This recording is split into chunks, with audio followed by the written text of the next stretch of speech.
Peoples party نے آزاد کشمیر انتخابات کے لیے تیار نہیں۔ انہوں نے مزید کہا کہ دھاندلی پر حکومت سے مذاکرات ہوئے جن میں دھاندلی کے ثبوت فراہم کیے گئے۔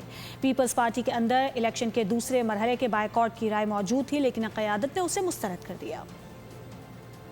کہ یہ کوئی الٹرا فارم 47 والا الیکشن مجھے بنتا نظر آ رہا ہے، اور یہ ایسا نہ ہو کہ یہ فارم 47 کا بھی باپ نکلے یہ الیکشن۔ ہمارے پاس بہت ساری ویڈیوز، بہت سارے ثبوت ہیں۔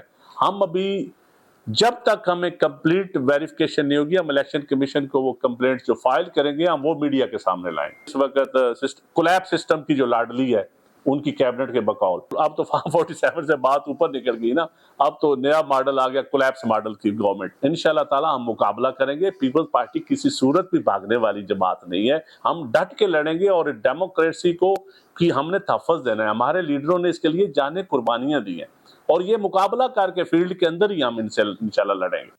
خبروں کا سلسلہ جاری ہے، وقت ہوا ایک بریک کا، ہمارے ساتھ رہیے۔ سبسکرائب کریں اور بیل دبائیں تاکہ کوئی خبر رہ نہ جائے۔